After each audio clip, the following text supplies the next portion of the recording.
Welcome to the Deep Dive.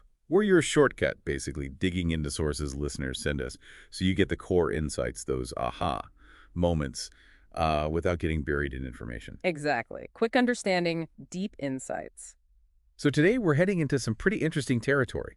We're looking at the historical Jesus Christ, based on clips from a YouTube video called Oh I Lo Me, that's Historical Christ, by Sergei Kontsevoy. Right. And the mission here, as I understand it, is to explore the, well, let's say, alternative interpretations in this video. It goes beyond the usual historical takes. Yeah, it definitely does. Some unconventional theories are presented. It mentions mainstream views, but really focuses on these other ideas. Which makes it fascinating, doesn't it? It challenges how we usually think about this figure. Okay, so let's unpack the first point the video makes. It's something that comes up quite a bit, the argument about Roman historical sources. Yes. The apparent lack of, or scarcity of, contemporary Roman mentions of Christ. Exactly. The speaker in the video points out that, some historians, especially those who really favor those primary Roman texts, have noted this absence. And it is a point historians discuss. I mean, you have later writers like Tacitus and Pliny the Younger who do mention Christ or Christians, but the silence in earlier extensive records makes some people question his immediate impact, at least from Rome's perspective. Right, but then, this is where it gets really interesting. The video brings in Fomenko and Nosovsky and their new chronology. Ah, okay. Brace yourself. This is a big departure. Yeah, because according to the video speaker, they don't place Christ in the 1st century at all. They see a historical Christ figure much, much later, in the 12th century. That's the core of the new chronology, essentially. It's this radical theory proposing a complete overhaul of the historical timeline. Fomenko and Nosovsky argue many events are duplicated or misplaced. And in this case, they identify Emperor Andronikos I Komnenos, lived 1152 to 1185, ruled for just 3 years, and crucially was crucified. As the historical figure the Jesus story is actually based on. Yes, that's their central claim regarding Christ. The video notes that Fomenko and Nosovsky say Andronikos' life somehow very strongly resembles the Bible. They even wrote a book about it, Viros, Tsar of the Slavs. And their method. It's quite controversial in mainstream history, obviously. They rely heavily on things like statistical analysis of texts, astronomical data mentioned in records, linguistic patterns. To argue that lots of ancient history actually happened much more recently, right? Like in the Middle Ages? Basically, yes. A massive compression and reordering of history. It challenges pretty much everything established historiography relies on. Okay, so that's one major alternative threat. Now, shifting gears a bit, there's another really intriguing idea mentioned. It references a book from way back in the 1920s, Jesus Christ Was Not Jewish, by someone named Kate, and also an observation from a former U.S. consul in the Soviet Union. Okay, and the point is? The core idea presented is that Mary, Jesus' mother, wasn't Jewish. Right, that's certainly not the traditional view. How do they support that? Well, the video points to the biblical story where Mary's parents vow her to temple service, so she gets educated and works in the temple. Okay. But the video claims that, historically speaking, women didn't serve in Jewish temples like that. So if the Bible says she did, but Jewish temples didn't allow it. Then perhaps it wasn't a Jewish temple, or she wasn't Jewish in the way we assume. Is that the implication? That seems to be it. And the video then brings in Nosovsky's idea, connecting Mary to the Sarmatians. The Sarmatians, an ancient Iranian people. Yeah. And there's even this etymological link suggested between Sarmat and the Russian. No, Sarmat, meaning Tsar mother. Tsar mother. Is it? Suggesting a kind of royal or ruling mother figure. Yeah. Wow. Okay, that's a definite departure from Mary's traditional Jewish lineage. A Sarmatian Tsar mother. Yeah, it's quite a concept. So the video then pivots again. It asks about the rapid spread of Christianity. Always a big question. How did this relatively small movement explode so quickly across the Roman Empire and beyond? The video offers a pretty unique take based on the Bible's account of Christ appearing after the resurrection, but before the ascension. The 40 days, right. Though the speaker calculates it as about 37 days in a specific body, subtracting the initial days. Right. And the speaker puts forward what they call a naive suggestion themselves. Which is? That maybe, just maybe, during those 37 days, Christ didn't just visit his followers and family, maybe he also visited kings and rulers. Visited kings and rulers, like heads of state at the time. Yeah. Potentially impressing them directly, which could explain the rapid buy-in from higher levels later on. Huh. That's certainly not in the standard historical explanations, which usually focus on social networks, the appeal of the message, existing infrastructure like roads, Paul's journeys. No, it's definitely different. An almost diplomatic tour by the resurrected Christ. Okay. Interesting thought experiment, if nothing else. The video also quickly mentions the new chronology again. The speaker seems to like a popular science series based on it, though there were some rights issues, apparently. It does seem to be a recurring theme, this new chronology framework, for the speaker's interpretations. It's controversial for sure, but it provides a lens for them. Definitely. Now, back to Andronikos there for a moment. The video mentions Nosovsky's analysis connecting him, the Gospels, and the Shroud of Turin. Right. What specifically? Well, it notes that Andronikos wasn't universally loved. A monk apparently wrote negatively about him, but he was also known as one of the few Byzantine emperors who really tried to fight corruption actively. Which often didn't end well for Byzantine emperors, did it? Apparently not. The video brings up separate research suggesting that emperors who tackled corruption often got taken out by conspiracies, sometimes involving the church itself. So the negative view from the monk could be seen in that light, perhaps, part of a power struggle against his anti-corruption efforts. Could be. And then there's this really specific detail from Andronikos' arrest mentioned in the video. Go on.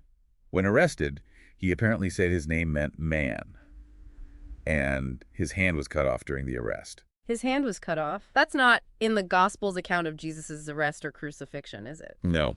But the video connects this detail, the severed hand of Andronikos, to analysis of the Shroud of Turin. How so? It claims that medical analysis of the shroud shows evidence suggesting the right hand is detached from the body, or appears to be. Wow. So they're presenting that as a potential link between the historical account of Andronikos and the image on the shroud, bypassing the gospel narrative on that specific point. Seems like it, a point of convergence as they see it. That's a very specific and, again, unconventional connection being drawn. The video then talks about who influenced the speaker, Fomenko, the mathematician, bringing a, quote, non-blurred perspective to history. The new chronology originator, yes. And also someone named Chudin, a Russian researcher, physicist, specializing in syllable writing. The speaker seems to value Chudin even more as a scientist. Interesting. And they apparently don't totally agree on each other's work.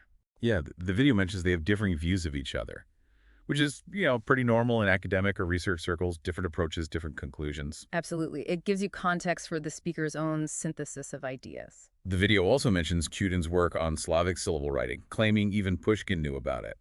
How does that fit in? It seems to point towards the speaker's broader interest in uncovering sort of hidden or alternative linguistic histories, maybe suggesting deeper, older roots for Slavic culture or writing than commonly accepted. Another layer of unconventional interpretation. Got it.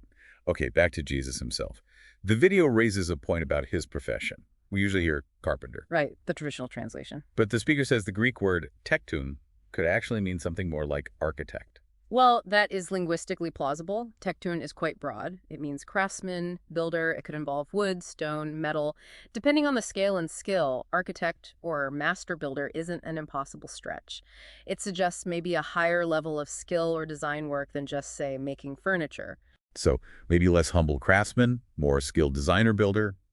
Interesting nuance. It could shift the perception slightly, yeah. Then the video does touch on the more standard reasons given for Jesus' persecution. Yeah. Things like succession issues, Herod's paranoia, prophecies. The political and religious threat he posed to the established powers in Judea under Roman occupation, that aligns more with mainstream historical understanding. But then, another geographic claim. The video asserts Jesus spent years traveling abroad, including in what's now Ukraine. Right. That idea of Jesus traveling widely, sometimes even to India or Britain, pops up in various non-canonical or esoteric traditions, but it's not supported by mainstream scholarship or the New Testament accounts. The Ukraine part is less common, I think. Yeah, and the speaker mentions the current situation with Crimea, but just flags it as their problem, kind of moving past the politics of it. Acknowledging the modern context without getting sidetracked, it seems. Okay, now, the discussion takes a pretty sharp turn into metaphysics. Introducing Christ as a planetary logos.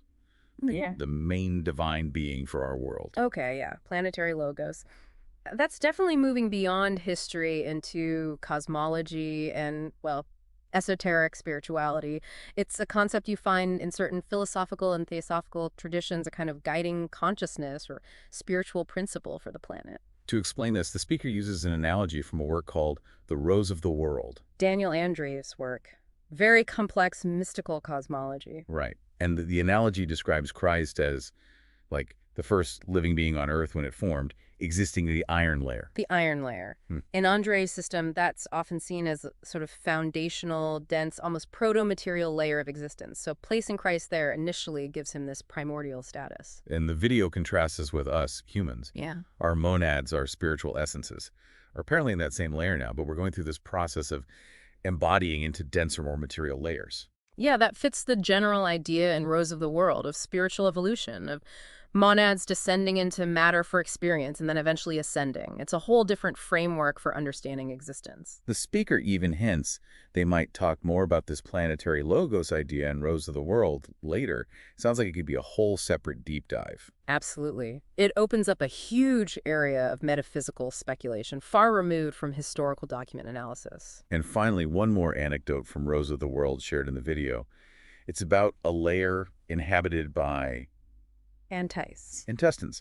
I'm not immediately familiar with that specific term from Andreev, but his work describes many different layers and beings. What are they like? Small beings, big heads, big eyes, always naked because it's apparently very hot there. Okay, sounds symbolic. And in this layer, a figure called the Great Igva had a vision of Christ, but in a non-human form.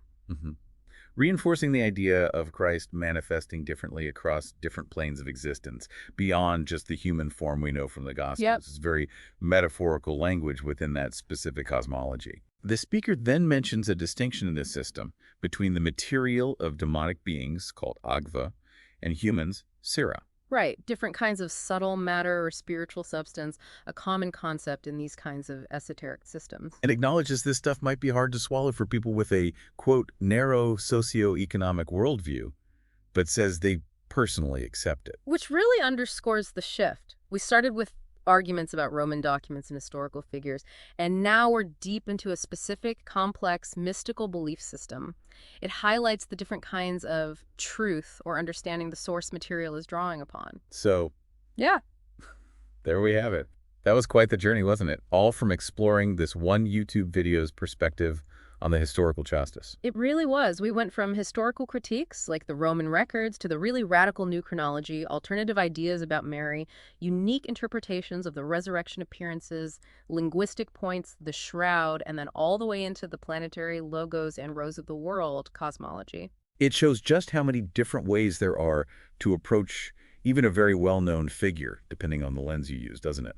Absolutely. From conventional history to controversial alternative history to deep metaphysical speculation, it's all in there. So here's something to think about, maybe, after hearing all this. Considering these wildly different viewpoints, some trying to reinterpret history, others delving into metaphysics, what parts of maybe other historical stories or just widely accepted beliefs you hold might deserve a second look, maybe a non-blurred look, as the speaker put it. That's a good question to leave people with. How fixed are the narratives we accept, and what happens when you encounter radically different perspectives? Definitely food for thought.